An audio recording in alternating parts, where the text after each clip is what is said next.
smart speakers and on digital radio across Pembrokeshire.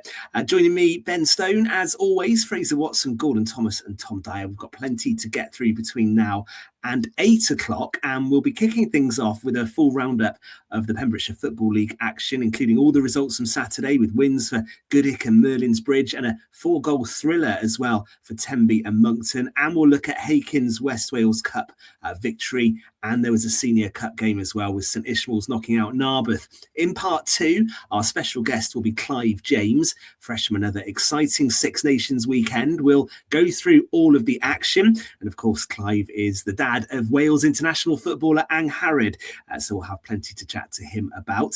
We'll check in on some West Wales boxing, and we'll cast an eye towards Cheltenham with a few Pembrokeshire connections to focus on as the festival gets going tomorrow. All that and more coming up on Pure West Sport with Eaton-Evans and Morris Solicitors. So let's get going. And fresh back from Dublin, Fraser, how are you? Yeah, fresh is an interesting word, Ben, but tired, sure. But no, what a fantastic weekend over there. You know, Dublin's such a great place, such hospitable fans, really great fun, and a Welsh performance that gave us a bit of heart as well. A game we were actually right in until the final few minutes. Even on the last play there, just one score away from a bonus point. It was a shame, but yeah, a great weekend actually in terms of the game itself and the aftermath. Excellent and the 0% Guinness he was drinking. Non-alcoholic is Fraser. He doesn't drink a lot. I'm sure, Gordon. I'm sure he was on the 0%. I'm sure he wasn't actually. Does the Guinness taste better in Dublin, Fraser? Yes, it's not a myth. There was one sip of that and closed my eyes and just sat back in my chair and felt like I was home. But it tastes better. I can confirm that, Ben. Excellent stuff. Well, let's pause the Six Nations for part 2. We're going to get Clive with us to go through that and another improved performance from Wales and disaster for England, of course. So we'll get to that in part 2. And I love a try from a prop as well. So plenty to talk about when we get into the rugby. Gordon, how are you? All right? I'm very good, Ben. And yourself? Yeah, not bad at all. Thank you. How was your sporting weekend? I went to watch the North County derby, Fishguard versus Goodwick. I actually missed the first 3 goals. I was a little bit late turning up, and Goodwick were 3-0 up with 6 minutes gone. Wow. Yes, wow indeed. It really killed the game off, actually. Goodwick strolled to a comfortable victory. Dan Devine made his debuting goal. That. He has played for the Bridge and Half West Cricket Club and is involved with Half West County. And he made one tremendous save, to be fair, but he got hurt in the process. He dived back, made a cracking save, tipped it over the bar, but he forgot the woodworker was right next to him, and he got bashed in the side. He did continue. He soldiered on, and he didn't have a lot to do. He should have saved the penalty, but I won't begrudge Fishguard having 1 goal in that game. Rhys Jones hat-trick as well, wasn't it? Yeah, they controlled it everywhere on the field. I think if you're Fishguard, I expected Goodwick to win that. If you're Fishguard, you're bitterly disappointed with that, though. You know, off the back of winning last week, you're fighting to stay up. You're home in a derby game against Goodwick. You expect a scrap. You expect them to be up for it. Be 3-0 down in 6-7 minutes. That's hugely deflating and disappointing. You know, it's easy to say when we weren't watching it, but I think Phil Jones to have seen that game disappear within the first 10 minutes on Big Derby Day, I think he'd be disappointed. He was disappointed, Trace. There's no question about that. Yeah, and the Fishguard players would have been so up for that game as well. So when you start so badly, there is no way back from that, is there? When you're 3-0 down after 6 minutes, that's incredible.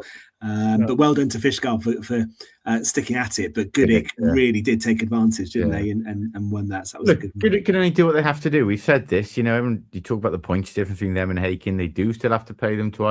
Last 2 weeks, Hakin haven't played in the league. Goodwick have, and they've taken 6 points. That's all they can do. And then they have to beat them home and away and hope there's a stumble from Hakin. Then, obviously, it looks unlikely, but they just got to keep going. And they're still in the Senior Cup as well, so they want momentum as well. Yeah, 100%. Yeah, indeed. And let me just say, evening to Tom. Were you in action over the weekend, Tom? Because I did see Broadhaven had a useful win. Yeah, sadly, I've been available for 6 weeks or 7 weeks, and the weekend I'm not available. Both firsts and reserves are out, and good result for the firsts against St Clair's, and not quite going to plan for the reserves. So maybe I was needed. Yeah, I think so. You're going to struggle to get back in the first. It was a 6-3 win for Broadhaven at the weekend, Tom. Yeah. unchanged team, I think. You mentioned Tenby dropping points as well, but they actually were grateful to Joe Leahy, who I think scored quite late on. They drew 2-2 with Monkton, two decent sides who've had good seasons in Division 1. That was an exciting game, actually, wasn't it? Yeah, well, we're talking about Goodwick having to take 3 points, and take advantage of Hakin not playing. Those two sides both needed to as well. I don't think a draw really suits either. Look, it was a big game, and it's a tasty game, given that I think they've got a Senior Cup quarter-final coming up this Saturday against each other. I dare say, being brutally honest, they might disagree. The manager would take a win this Saturday as opposed to one just gone. I think that's probably the priority for them now. But look, they're two good sides. They'll both be up for Saturday. They've both featured high up there this year. And I think it's this weekend will be the result that defines out of the two clashes between them, this result will prove more defining to their season than one gone, I think. And what you think in Goodwick, just behind Monkton, I think 3 points in it. Who are going to get second spot if we're thinking Hakin probably have the title wrapped up?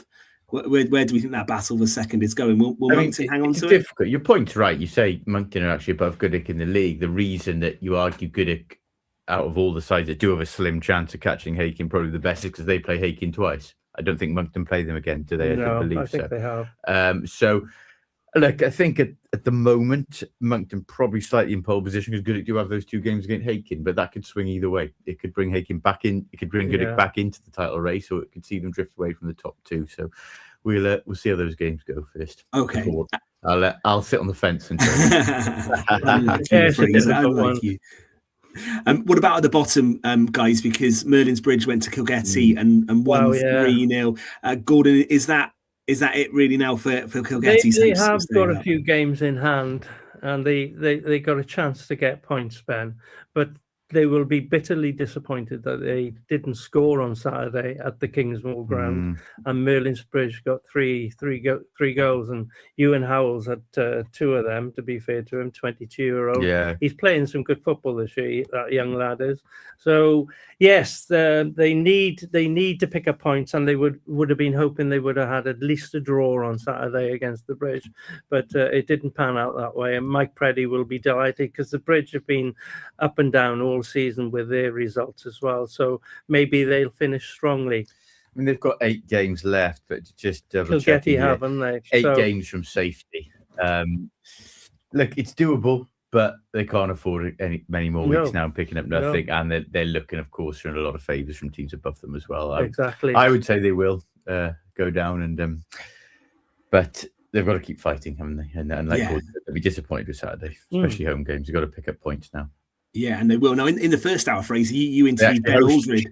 They actually host Fishguard, on Saturday, the team they're 8 points off. Lose that, and I'd say that's probably the nail for them. Yeah. Okay, we'll keep an eye on that. In the first hour, you spoke to Ben Aldred, didn't you, Fraser? Because in the West Wales Cup, he was ice cool for Hakin. Yeah. They won at Garden Village by a 0-0, and that penalty came right at the end, didn't it? Well, he's got a history of doing it, Ben Aldred, actually. It was a couple of years ago, he scored the winning penalty in a West Wales Cup shootout in Carew. I think it might be the quarter-final there. So he's a history of being cool under pressure. And it's actually refreshing when he spoke on the first hour to hear him talk like he was. Basically saying he wasn't content with Hakin just winning it last year. They want to do it again now. They waited so long that we'd spoken about. It hung over this generation of players that they hadn't won the West Wales Cup like the initial team under Chris Tansey had early in the century. Look, Ben Aldred's a classy player. He's a cool customer, and it's.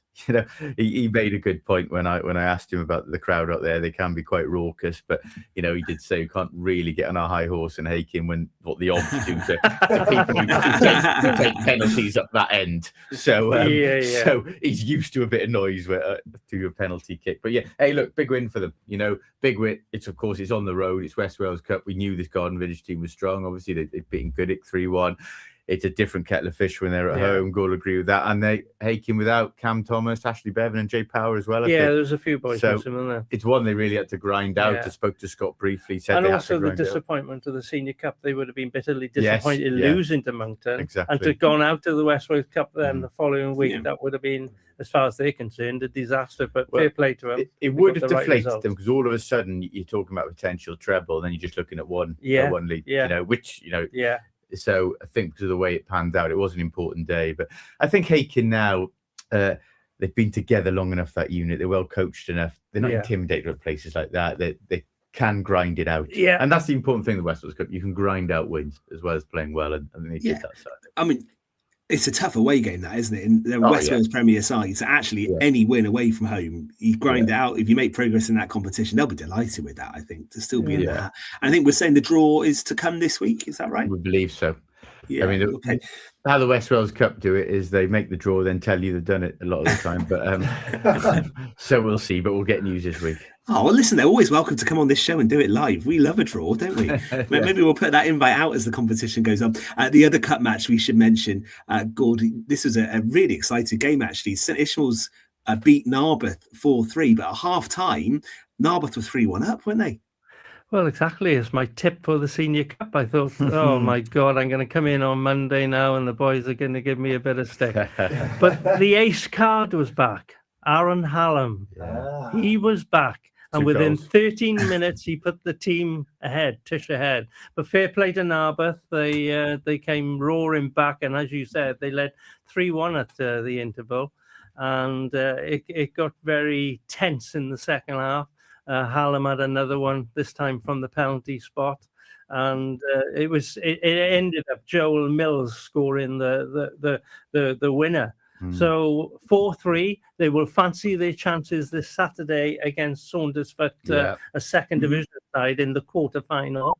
So they could be on the semi-finals that's usually on the Bridge Meadow. I presume both of them will be in end of March time, I would have thought. And it's a huge fight back for them, really. It was massive. We talked about how well they've done this season, but they've obviously tailed off a bit in the league of late. West Wales Cup, then they've gone out of, and like all of a sudden, you wouldn't say within their season over. They still got, want to finish in the top 2-3 and push for that. But certainly in terms of competing and having a chance of winning anything, it was season over. And at half time, with 3-1 down, they were staring down the barrel, weren't they? So tremendous fight back, and one that keeps the season alive, really, for them. It's a blow for Narberth as well. They're down in the bottom half of the division. They're fighting to stave off relegation themselves, and a bit of silverware might have given them a bit of confidence as well. So it'll be interesting to see how they react in the league now as well. Yeah, I mean, they're going to be gutted, good, aren't they? Really, 3-1 up at half-time. How do we not close that game out from there? Yeah. But some comeback from Tish, and maybe good. Maybe is their name on the cup? It might be. I'm still backing them, Ben. I'm still backing them. Yeah, when you get games like that, you just never know, do you? All right, we're going to talk rugby in just a sec. Just mention as well, I think Friday night football at the Bridge Meadow is back. We're going to be there for that, so do come along. It's Cardiff Met, isn't it, on Friday, 7:45, after the good run came to an end with a defeat last time out, which was against Flint. So they'll be looking forward to maybe bouncing back and getting a win. Quite like the Friday night games, Tom. We're going to be down there for that. I'll be down there for that with DJ Robsy under the lights, and they need a bounce back now. After it sounds like I wasn't at the Flint game, but it sounded like they were bossed around a little bit, so they want to make amends for that. Yeah, okay, so we'll be there on Friday, 7:45 kickoff. Right, I'm sure a bit more football to come before 8 o'clock. Don't forget, brand new time for Pure West Sports. So good to have you with us. We're here from 6 until 8, live video between 7 and 8 on a Monday evening with Eaton-Evans and Morris Solicitors. And in part 2, we're going to talk to Clive James, and we'll get a bit more from Fraser about his trip to Dublin, and we'll set up the final round, Super Saturday to come. I think we're pretty much there with the permutations for the final round in terms of who needs what. I can tell you England haven't got a chance, Wales haven't got a chance, and Italy haven't got a chance. The other 3 can still win the tournament. So we will get into that in just a sec, and we'll get some thoughts from Clive on that defeat in Ireland. And we'll talk about his daughter, Ang Harrod, as well, because she's been involved with the Wales women's football side over the past few days. So that is to come in part 2 of Pure West Sport. Eaton-Evans and Morris Solicitors have traditional values, but they have